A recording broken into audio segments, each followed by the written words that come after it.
Serserbi iti sa pasap, ti Helen's Food House, wenno Helen's Eatery. Ti Helen's Food House wenno Helen's Eatery, ket ijaya na iti pamigat, pangaldaw, ken agkakaimas nga merienda, ng runa ti Special Mickey. Ti Helen's Food House wenno Helen's Eatery, ket araraken biyaheros, gapuanan iti kinaimas dagiti luto na, ken agkakaisempay, dagiti serbidura na. Masarakan ti Helen's Food House wenno Helen's Eatery, iti laude na paset ti Bantay Batak, Barangay Kiling Norte, Batak City. Kupwa kinimat matunan dagiti naayat kinaanos nga agasawa, ada Mr. and Mrs. Warren and Helen Aribuabo. Helen's Eatery, iti turungen, no panganan iti sapsapulen.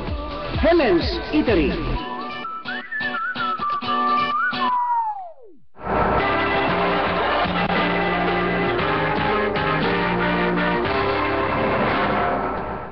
Pwede tayo di pabuklan na di papaulo, di damdamag, di badeng di damag lokal.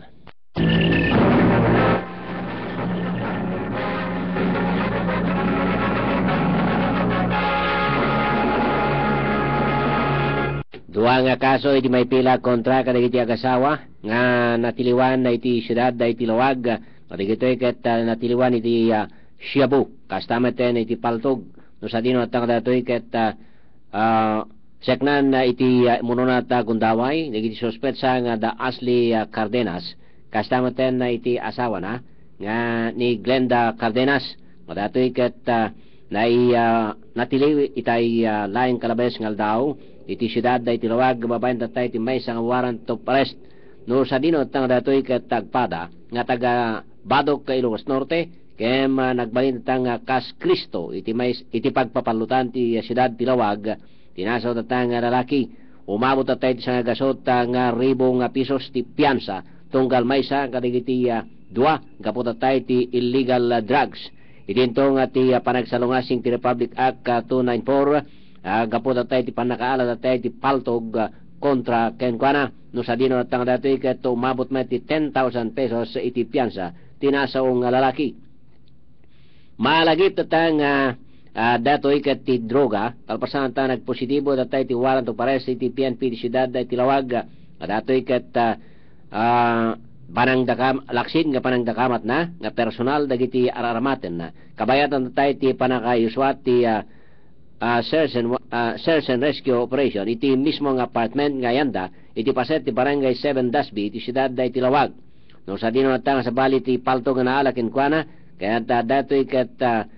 imbabot iti 100,000 pesos ti balor tatay digiti na nagkamat nga Shabu, ken ginasgaso tatay nga plastic sachet nga naala tatay ti Katrina, naalapay tatay kanya na iti motorsiklong may pagarup tatay pag-deliver di Cardenas, ken iti asawa ng ni Glenda Cardenas, kaya't agpapan kadigito yung gundaway ket sapsapulen da pailaeng.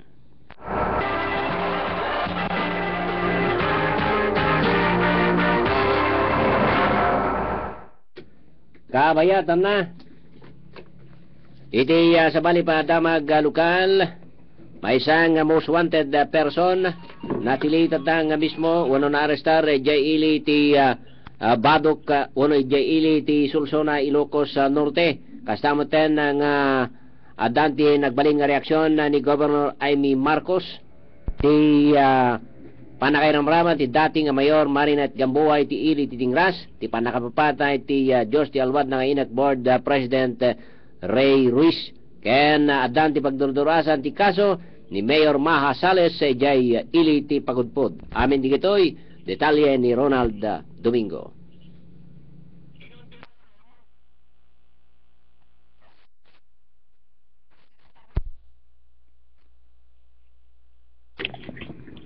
Go ahead, Ronald. Maraan ni Police Inspector Marcel Balicao, Deputy Chief Integrante of Philippine National Police Ijaya Sulsona Ilocos Norte, idi agarop alas 2:30, idi aparbangon kalman na iswat iti panakakimeg babaen ti bileg ti warrant of arrest nga ito'y ket inyatnag ni Honorable Judge Charles Aguilar sa 12 iti siyudad ti Lawag,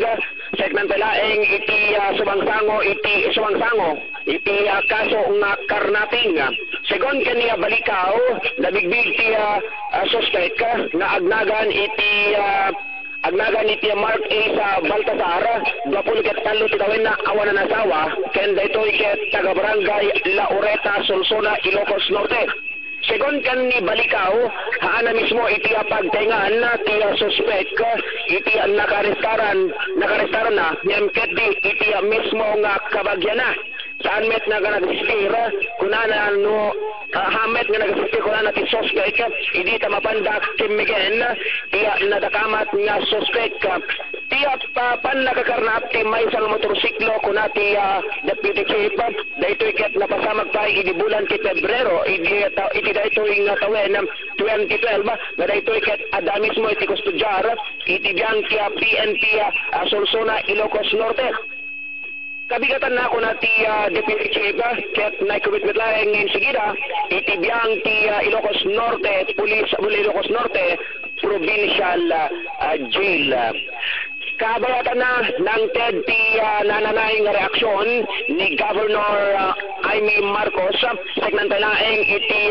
rimwar ipray napangal daw apan nakairaman ni Datia Mayor Marinet Gambua ang mapilaan iti murder ken kasamiten ti agnagan June Bagamasbada nga daytoy ket empleyado iti Ilocos Norte Electric Ilocos Norte Electric Cooperative daytoy ket gapubalaeng iti addat nga interwar ti Department of Justice sa segnantalaeng iti panakairaman da ang mapilaan iti murder gapubalaeng iti panakapapatay iti tawen 2005 ni dating INEC Board President Ray Ruiz. Kuna ni Mr. John Arvin Godoy, panakangiwat ti Communication and Media Office iti Kapitolyo Provincial, adda iti impatulod ni Governor Marcos iti email ad daytoy ket kastoy iti panangi basa ni Mr. Arvin John Godoy segnantalaeng pinagbalin a reaksyon ni Governor Jaime Marcos segnantalaeng iti panakairaman nga mapilaan dati Mayor Marinet Gambua ken kasamitan ken ni Mr. June Bagamasbada.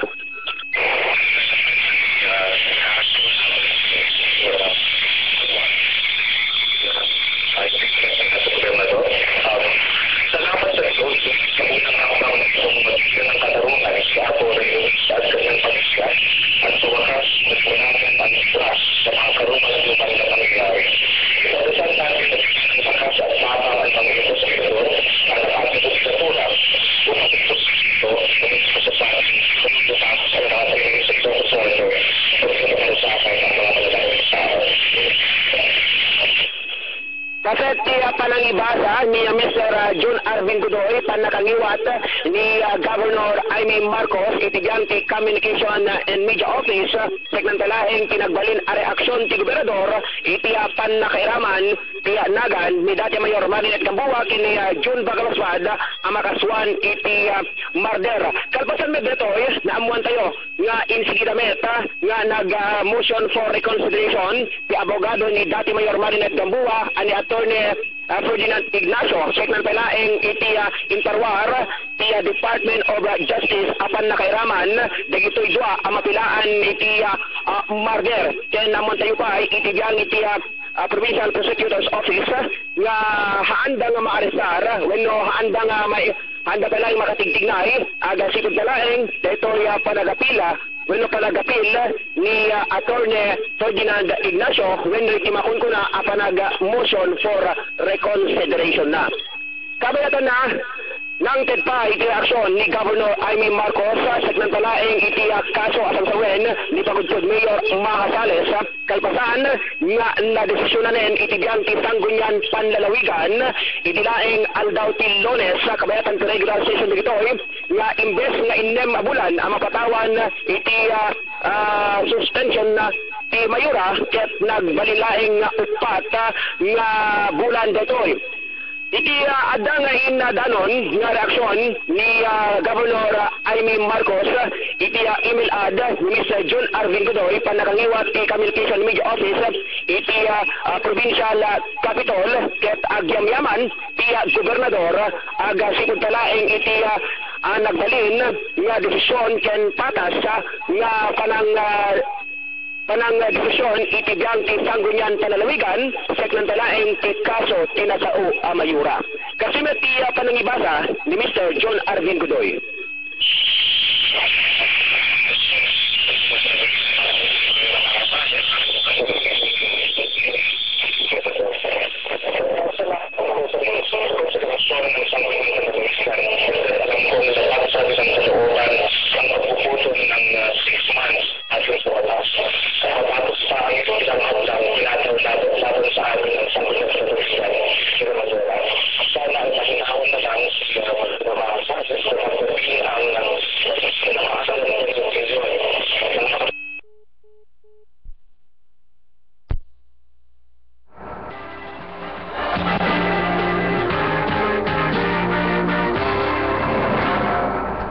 Kabayatan na nakasapol metline day gobyerno ti siyudad Tilawag para iti extra Christmas bonus dagiti opisyal ken empleyado. Datoy ket kalpasan nga day ti may kadwa nga supplemental budget ti gobyerno ti siyudad day Tilawag ngay naprobaran ti sanggunan na palunsod ti siyudad day Tilawag idi Galman. Kabayatan ti regular session da umabot atay ti 5,631,146 pesos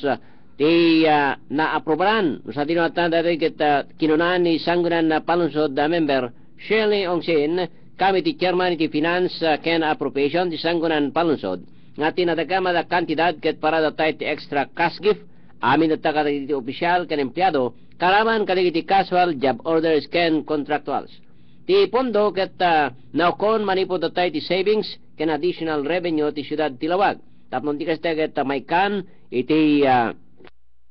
sag 5,000 pesos sa tonggal opisyal ken empleyado manamnama datang dati ket personal nga ited wano yawat ni Mayor Michael Pariñas bayat to ti separate Christmas program ti siyudad Tilawag.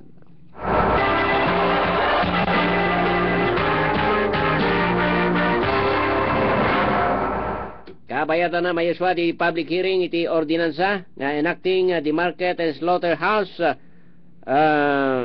code iti siyudad da Tilawag. Datoy ket tapno ti kasteget maawan ta digiti agam-agam dagiti agigan mismo datay Tilawag City Commercial Complex kang runana tang datay ti may bagbaga nga gatangen ti pribado nga tao ti tiendahan ti siyudad da Tilawag. Kinuna ni sanggunan na palunsod member ken ABC President ti siyudad da Tilawag kas kami ti Chairman and Market and Slaughterhouse nga dati ket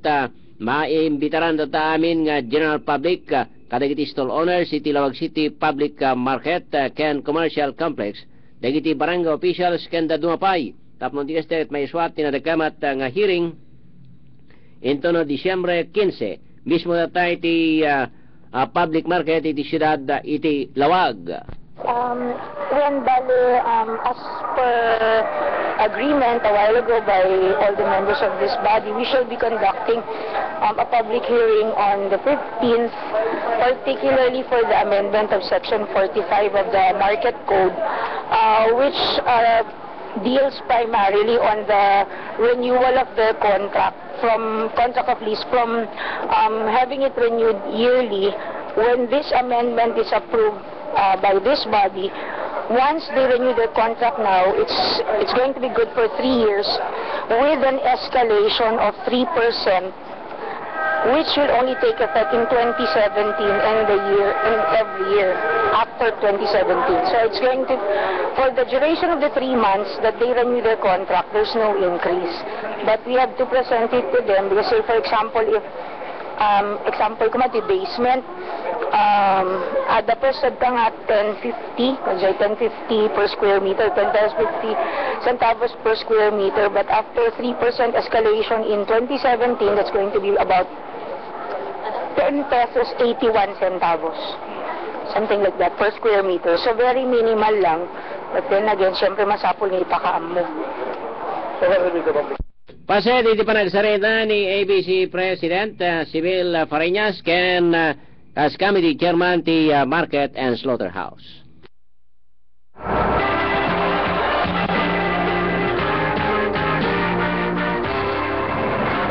Indawat ni Inek Director Cocoy Ruiz iti probinsya ti Ilocos Norte nga may tiyapwera kumatatay ti politika iti kaso ti panakapapatay di amana nga Inek Board President Ray Ruiz ni kinunana nga no addaman tayo ti may kan na iti pabor na iramraman lain data ka kunana nga saan datang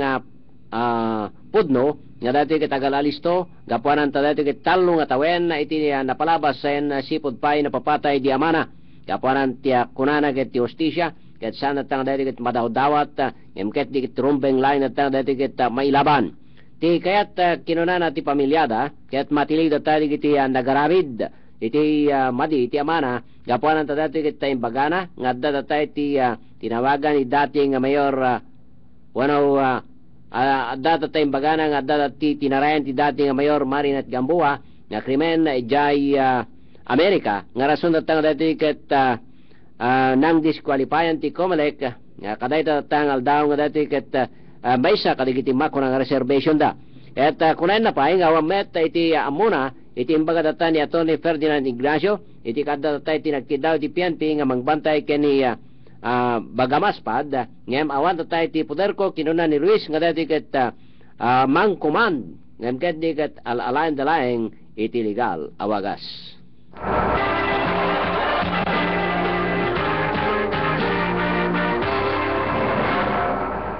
Kabayatan na nasdaumet ni Mayor Marinette Gamboa iti ili titingras tinagbalin at nga desisyon ti Department of Justice na dahito datay ti nagbabalawan dahi tinatagamat nga desisyon gapuanan tawamet datay ti mangitudo nga isuna iti mastermind ken nang bayad kadakwada ket no iti kalikaguman datay ti pamilya Ruiz ti Justicia ket oray siya kinuna datay ni Gamboa ket kalikaguman